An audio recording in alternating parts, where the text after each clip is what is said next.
I'll call this regular council meeting of the Village of Grand Manan to order. It's 7:35 p.m. and for prayer this evening we have Councillor Jane Turner.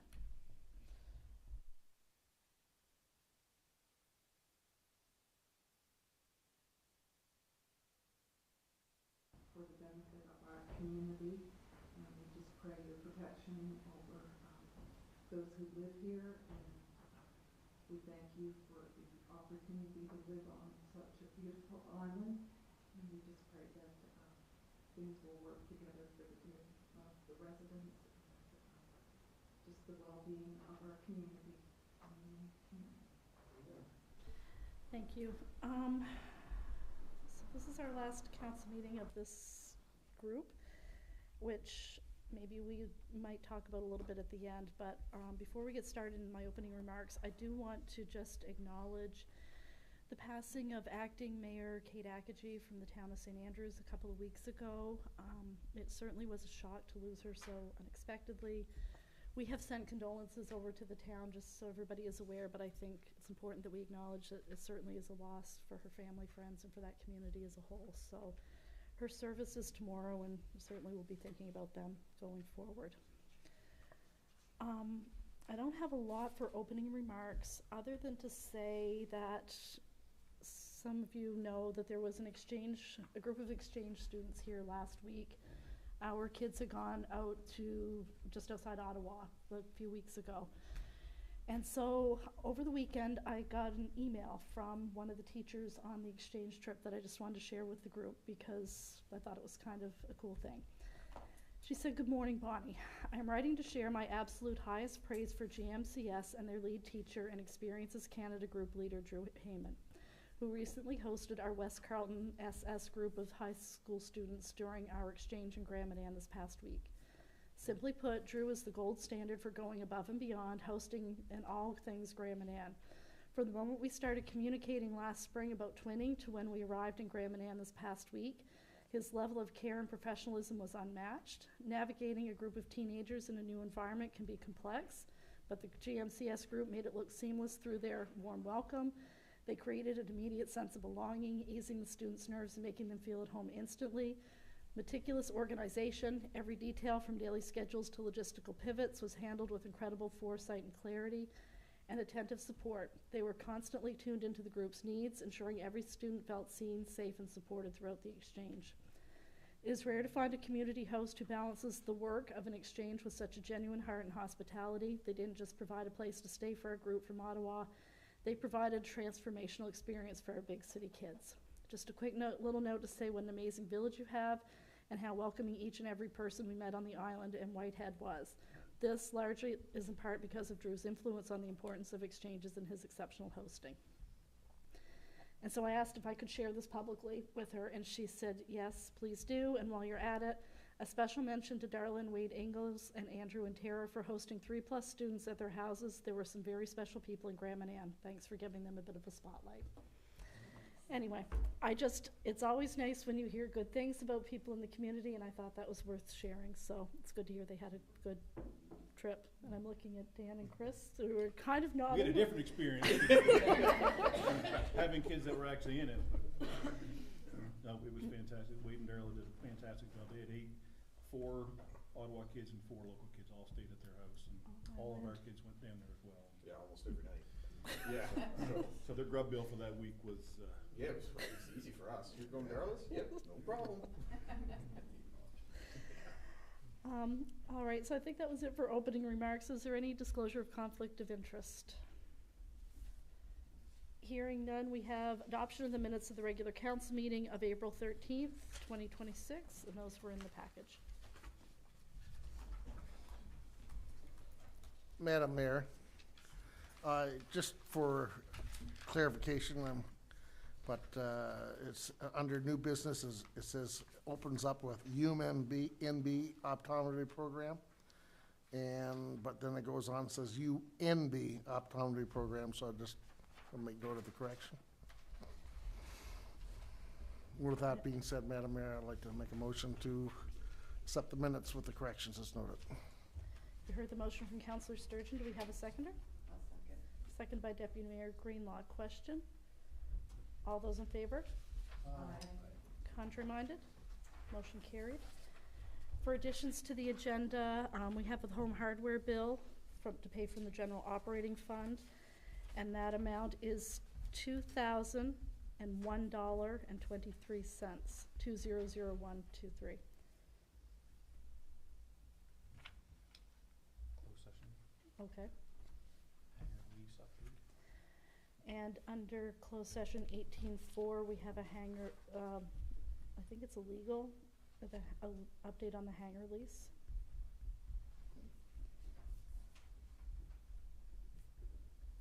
Any other additions?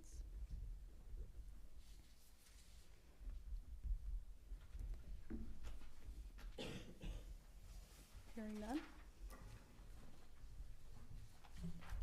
I would move to accept the additions to the agenda. I knew you were waiting to do that. Heard the motion from Councillor Boyd. Do we have a seconder? I will second that. Seconded by Councillor Toll. Question? All those in favor? Contrary-minded? Motion carried. Yeah, don't have anyone from the RCMP.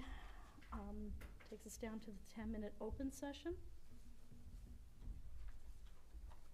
Seeing no one jumping up, we have for item number 11, vending machines at the community center, and James Dool is here to speak. If you just want to step up to the podium so the microphone will pick you up for our tens of viewers on YouTube, that would be great. Thank you. Good evening, everyone. Thank you for your time and having me. My name is James Dowell. I'm the owner of New Branch Property Solutions. So my proposal to the committee is a pilot program for smart vending at Grand Manan Community Center. It will be a 6 to 12-month pilot program to judge the accuracy of whether this machine or service will help and be fundable towards this facility. So we are fully responsible for all costs of the machines and services. There's no day-to-day servicing that anyone would have to do. I'm responsible for everything, such as stocking the machine, liability, servicing, maintenance, all that. The reason I think that it would be valuable to this location is just the lack of convenience on our island. So with these machines, we're not regulated to Pepsi, Coca-Cola, any kind of products like that, such as Brandon. We can offer a much more healthier lifestyle options in our machines, so we can completely customize them to how the council or the community center sees fit, or what product pushes the best. But like I said, it's more for healthier options. That's what I'm trying to push for. Just being that most vending machines, they're restricted on sugar-loaded items that are not healthy. So the pilot program, like I said, would go from 6 to 12 months before a true commitment is made upon council, just so that we can get projections to see if this is something that will work in this facility. If there are any other questions that council would like to ask, I am free and available to answer. Thank you. And everybody has your handout is in their packages as well, so they have a Yes. chance to review. And if there's anything else, I can provide it as Sure. needed. Question? So James, just to clarify, so James came in a few weeks ago and ran this by me, which I thought was a great idea. We've currently got 2 other vending machines in the facility, but one in the arena and one just outside the door into the fitness center.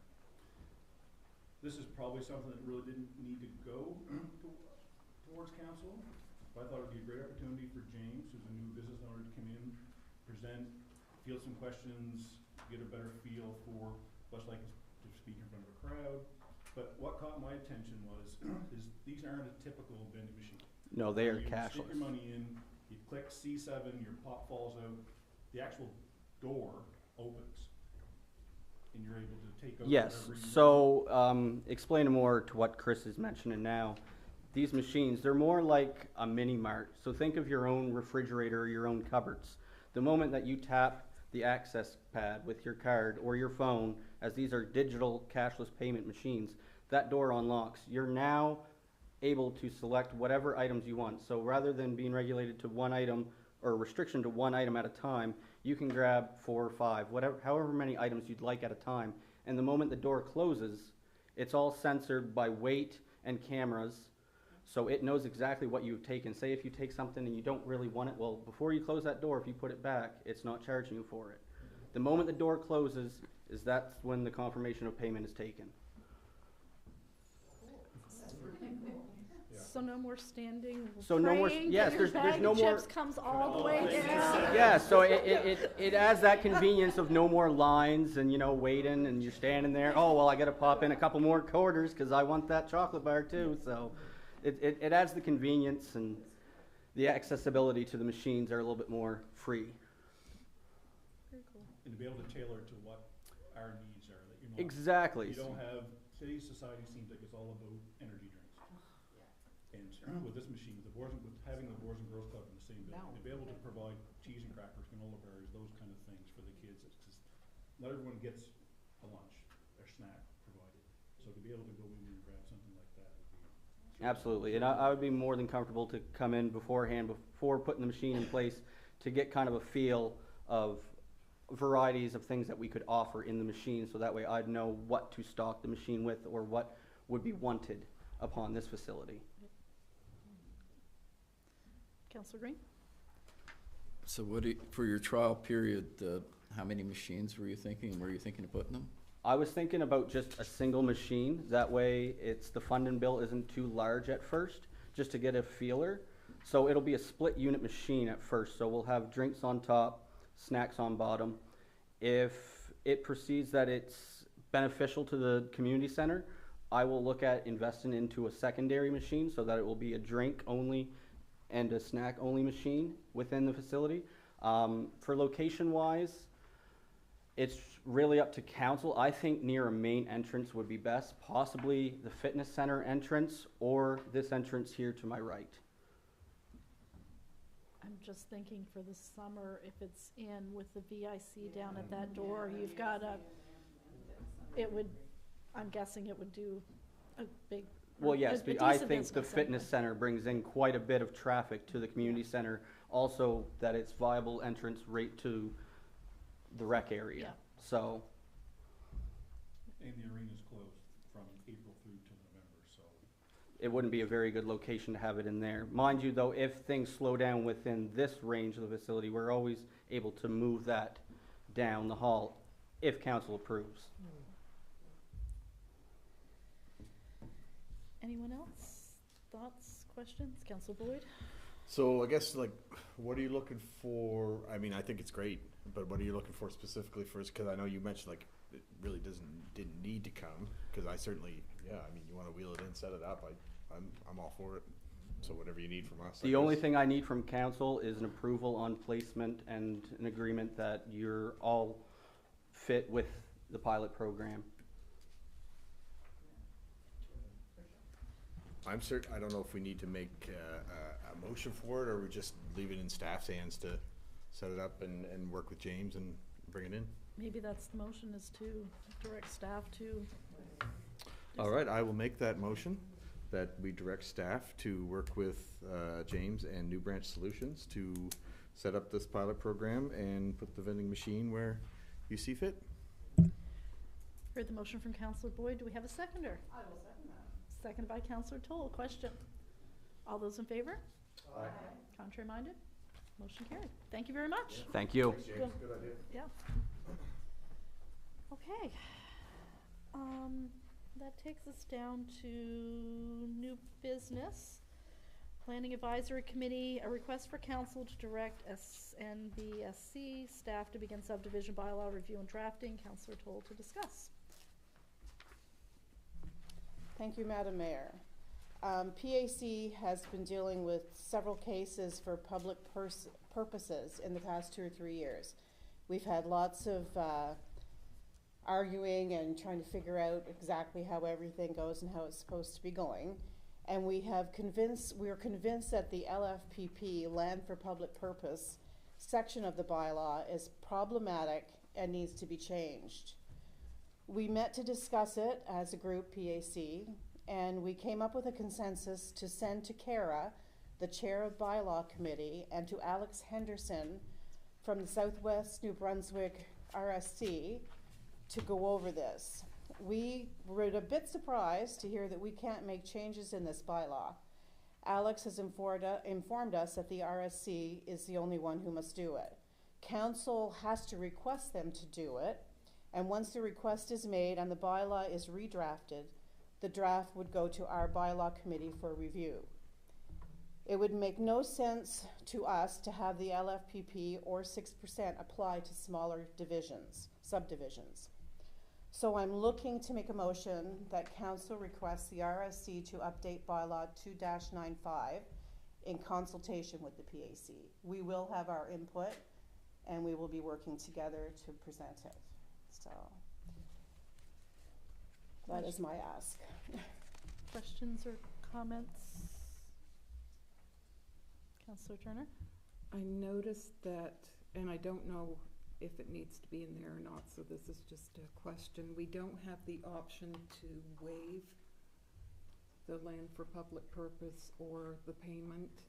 And I think there could be instances where we want to be supportive of a particular subdivision if it's like, you know, for public housing or something. Councillor Green?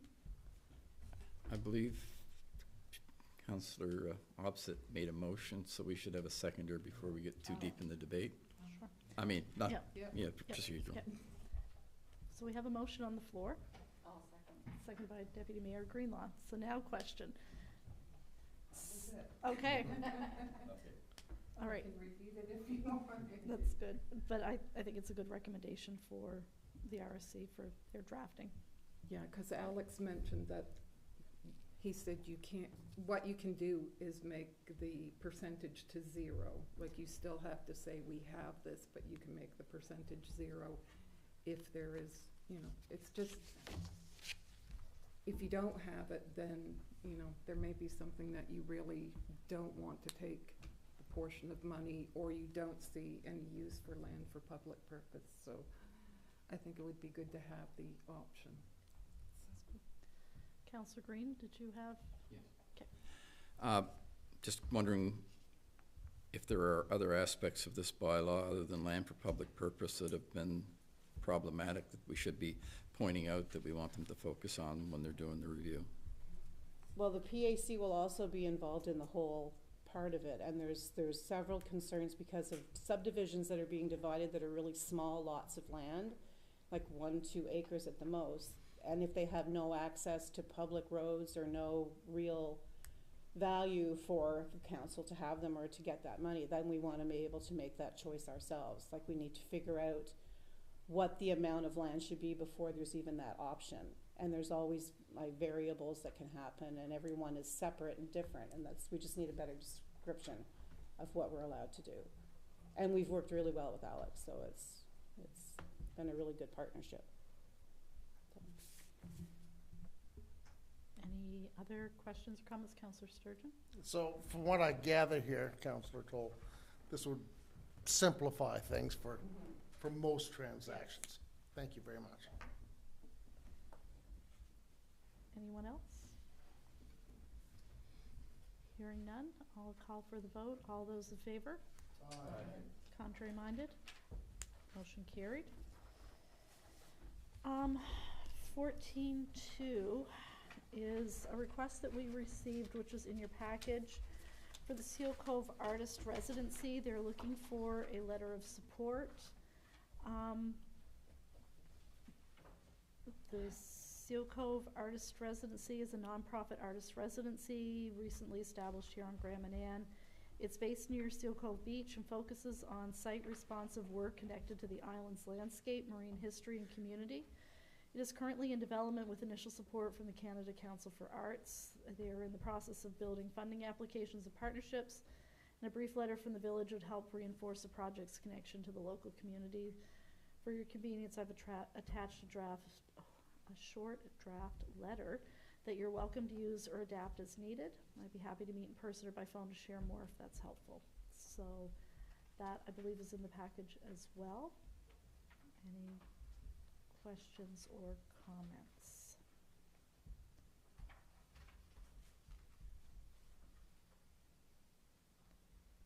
Councillor Turner? getting my last meeting comments in here. Do we have anything like that shows if, like, what type of organization they are, if they have a constitution or anything like that? I think it would be beneficial to have a little more information. I'm all for supporting this as it's stated, but I think it would be nice to know, you know, the form of the organization and if there are, like, all the proper documents and such. Anyone else?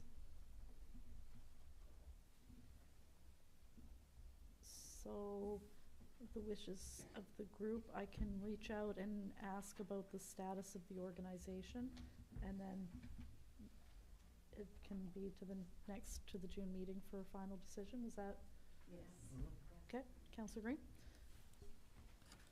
It states that it's a non-profit organization. I wonder if they're a registered non-profit organization or if it's just a loose definition they're using there, I guess. Okay, so we'll follow up and see what other information we can find just to make sure we know what we're supporting and then go from there. Is that fair? Yes. Okay. 14.3 is Department of Natural Resources gifting agreement for the Grand Manan Fire Department to accept firefighting equipment. Essentially, they have a pump, which I'm going to zoom in so I can read what kind of pump it is.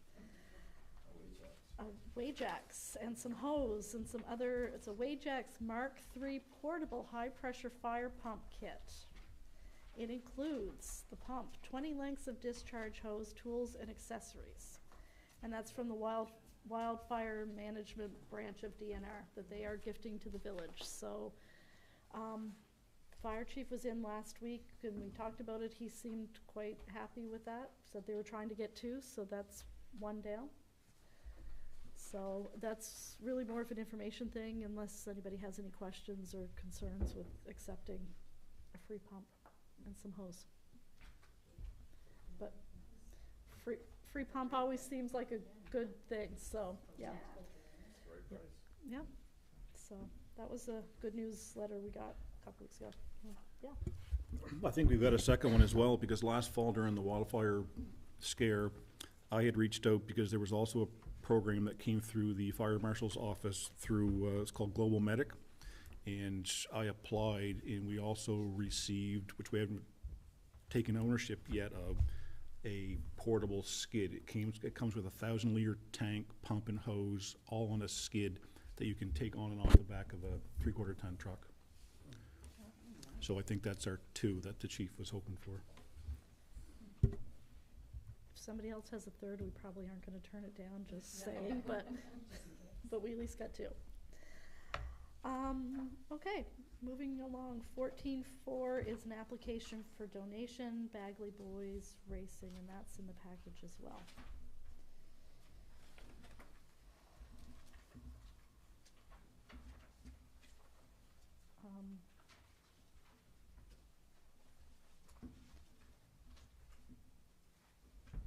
Thoughts, comments, or questions? I'm trying to zoom in because I am.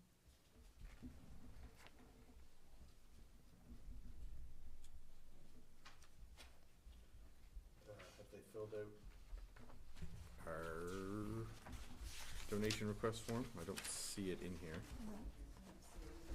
They came in and picked it up, but I didn't see it come back. Right. All right, well then I would move that we push it to the next meeting that it comes back. You heard the motion from Councillor Boyd. Do we have a seconder? I'll second that. Seconded by Councillor Toll. Question? I certainly do support it, and I think it's always been our, you know, we pay so the kids can play sort of thing, but just make sure, yeah, just as long as we get the official form filled out, and I certainly have no problem with it. For example, Madam Mayor, you know, we're allowed to give up to $500, for example, which is silver level program here, and there's also a bronze level, so it'd be nice to know what they're looking for. I think that is all about the public, like, we gave them $1,000 when they first started, so Sure. we have our banner up there, so businesses, maybe they should be advertising this as well somewhere, so that people see it. It would be nice for me, the silver level, because we can do that, you know, and also it's advertising the island everywhere they go, right? So that would be good. Okay, so we have a motion on the floor. Any other questions or comments? All those in favor? Contrary-minded? Motion carried. 14.5, Chief Administrative Officer, end of term update of council's ongoing projects. Thank you, Madam Mayor. To take a little bit of a walk down memory lane, but seeing how this is the last meeting for some, this has got to be one of the most aggressive councils that's ever sat around this table. 5 years ago, there was 3 office staff and a recreation director. Now we currently have 16 employees. We've taken over operation of our transfer station. We've taken over operation from DTI with the summer and winter maintenance of our roads. We bought a new fire truck. We did a resurface of the entire airport. We did the rural plan twice. So much fun the first time. Just to make sure. Built a hangar and redone all of Swallowtail. So just to finalize on a few things that we've got left on the table, one being the airport extension. We've had the approval from government with the funds for, I think, 3 years now to do the resurfacing. But we've been caught in an environmental impact assessment. And it was just today I received some notification from the province. So when you register the EIA, it all goes online into a portal. And everyone has an opportunity to comment about the registration. So when the EIA is registered, you've got 45 days to be able to comment on that. So in 45 days, we had 62 different organizations commented on our EIA with suggestions of changes. Wow. So we have been working with the engineers and the consultants and answered all 62 questions. Today, we heard back from all 62, and we still have 20 looking for more information. Now, this is information that could be logistics with engineering on drainage. It could be environmentalists worried about the wood turtles. It could be, one of the comments was they feel we need to do an archaeological survey of the property. So this is the things that keep delaying and delaying, but hopefully once we get through all this, we'll be able to get to the bottom and potentially look at early fall start, because it's about a 12-week, they're hoping, turnaround time to put that extra extension on there, because we're getting into the season with fog. We're getting into the summer season where heat is a factor. As we've all heard, these planes, the efficiency of the plane landing and taking off in temperatures over a certain degree affects their takeoff and landing abilities. So this isn't something that is a wish list. This is a need, this is a necessity. So hopefully we can get through with that. The current rural plan, I spoke with Alex today at the Service Commission, and we've got some copies, some fresh off the press copies coming our way to be able to hand out after the election's over to council. But it is currently our active plan. It's been signed off by the minister and registered as well. After with Swallowtail, we're still waiting to hear back from SKS on exactly what they're doing. We've had a few communications with their bookkeeper. They were supposed to hold a meeting in the last couple of weeks to decide what they're doing. Everything that we're hearing tells us that they're going to operate business as usual. They've got the gift shop open. They've got some summer students that they're looking to do to operate that this summer. Long term, we're not quite sure, but anyway, we're waiting to hear back from them to hopefully possibly have a meeting between SKS and council. One of the other things that we've been dealing with is the DAUP. We've currently got 2 DAUP files that we're working on. We can't talk about that specifically, but we're trying to find, when it comes to DAUP, in going on people's properties, it's a very touchy subject, especially some of the properties that we're dealing with. So we're trying to work with some organizations off island to be able to come in, clean up, and then they go back off island again, kind of thing where they don't live here and work here. So once we get that, it'll cost a little bit more to have that service provided, but at the end of the day, if the property owner does not pay for the cleanup of the property, we turn around and send that bill to the province. It's applied to the property tax. We apply to the Treasury Board, and they'll give us our money back. We talked about some IT service. As the village has grown, one of the things that we've been struggling with the most is kind of IT. One of the last council meetings, we had some proposals from 2 or 3 different organizations from off island. After some staff review, a lot of those off island IT programs all want to service remotely.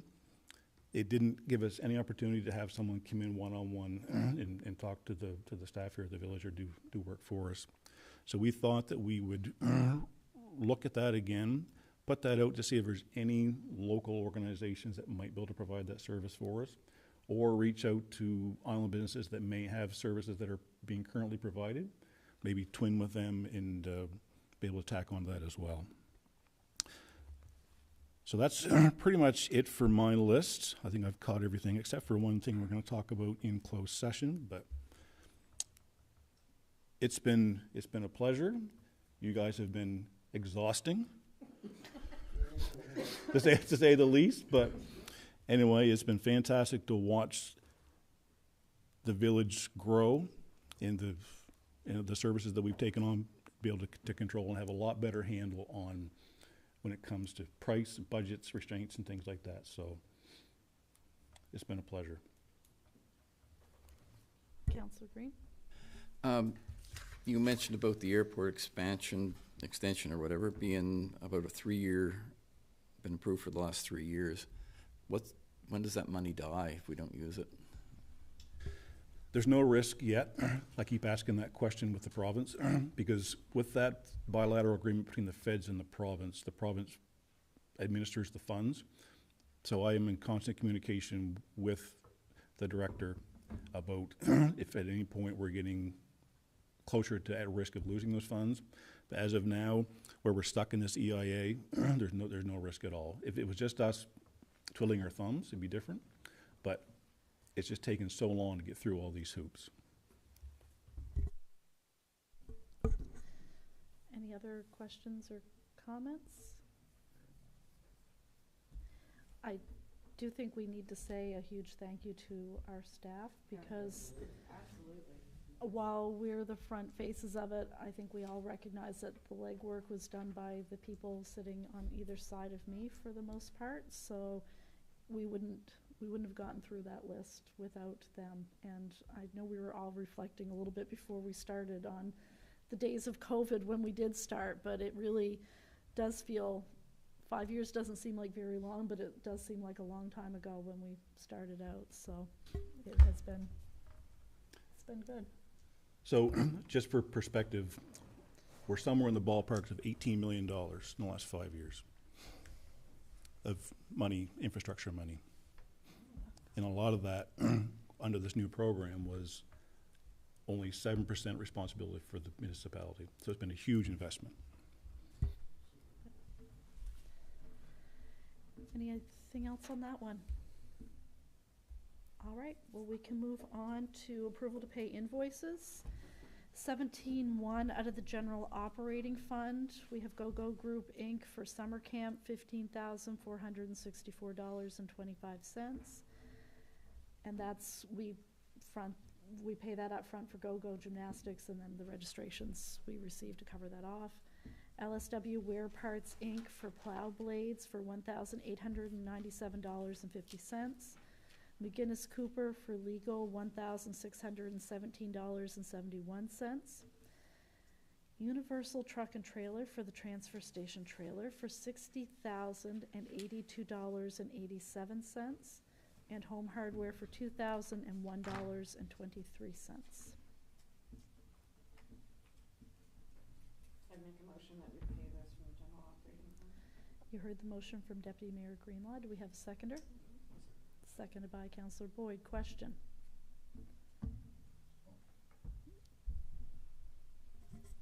The transfer station trailer, is that back in business and working well and all good? Yeah, that was the repair to the 98, the aluminum trailer that we had to redo the frame in. And when I reached out to Universal and asked them for a quote, they basically said that it can't be fixed. They come back and said, leave it with us, we'll see what we can do. They came out with a quote of $55,000 and said, we could be way off, we could be way over, way under, we just don't know. So the fact that they came that close was good. And for those that remember, this is down under one of the projects for our new Capital Renewal Fund? capital renewal fund projects, so. Any other questions? All those in favor? Contrary minded? Motion carried. 17.2 from the General Capital Fund for Brunswick Engineering for the airport extension, $8,982.65. I'll make a motion that we pay that from the general capital fund. Heard the motion from Deputy Mayor Greenlaw. Do we have a seconder? I'll second it. Seconded by Councillor Toll. Question? All those in favor? Contrary minded? Motion carried. 18 is closed session. We have 4 items. First one is illegal for the DTI long-term agreement. 18.2 is financial mowing tenders. 18.3 is legal, a dog file. 18.4 is legal for the hangar lease. Madam Mayor, I'll make a motion that we go to closed session for those pre-read items. Heard the motion from Councillor Sturgeon. Do we have a seconder? Sure. Seconded by Councillor Green. All those in favor? Contrary minded? Motion carried. You guys don't have to run. Thanks, Caleb.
to order. It's 8:35. We are in closed session for 4 items.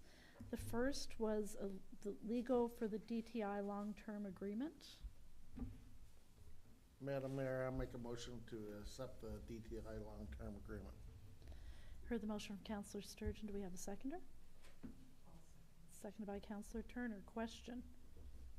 All those in favor? Contrary minded? Motion carried. 18.2 financial mowing tenders.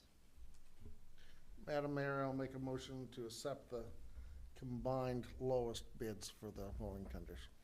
You heard the motion from Councillor Sturgeon. Do we have a seconder? Seconded by Councillor Boyd. Question. All those in favor? Contrary minded? Motion carried. 18.3 was legal, a dog file, and that was an update for the group and no action required. 18.4 was legal for the hangar lease update.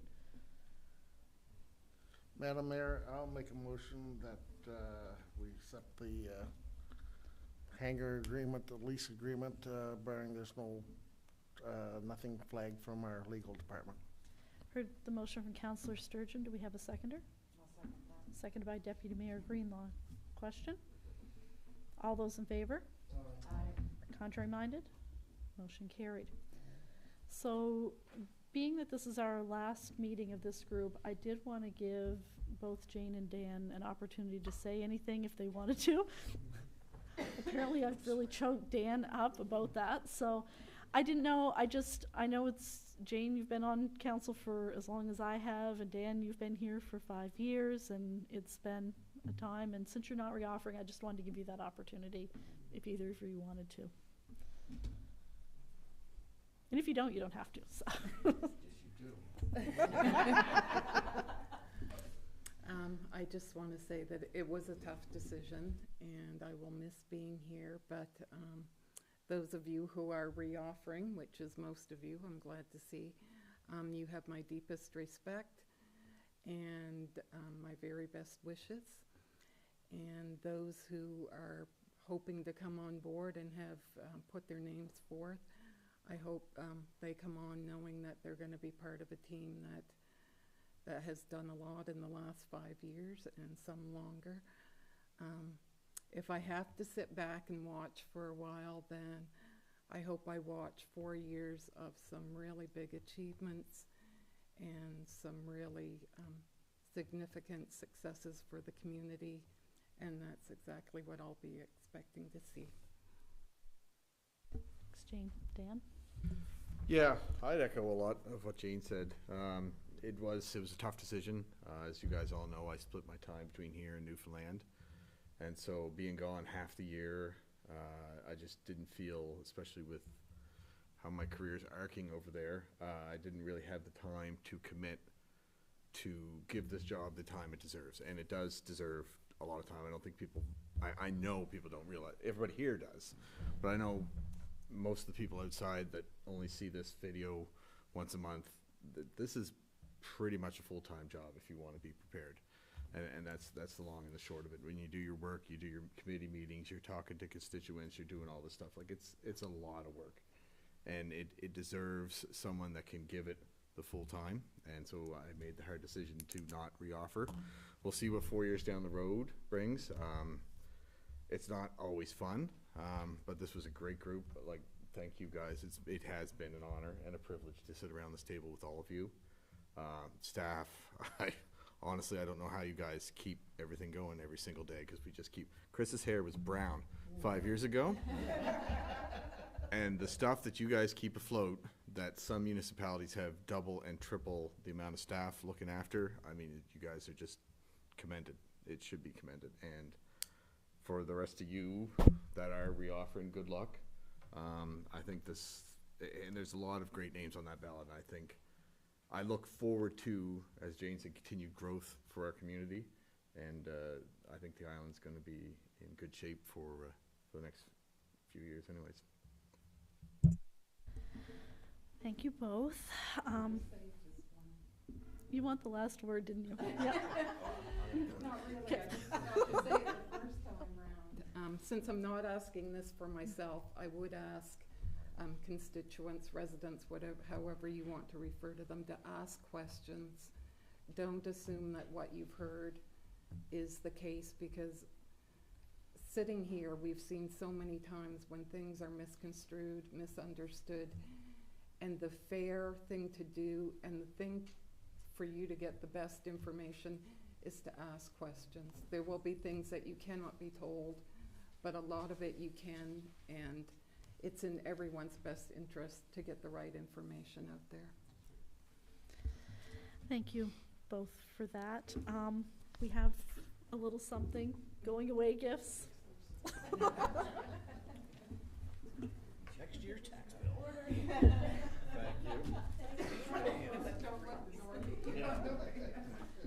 Thank you. I'm waiting for the Vulcan salute. So with that, the next regular council meeting in the Village of Grand Manan will be here on June 1st at 2026 at 7:30 p.m. That falls within the swearing-in guidelines, I think, doesn't it? We'll have to have a special meeting, or the group will, once we determine that. So with that, Make a motion to adjourn. thank you very much.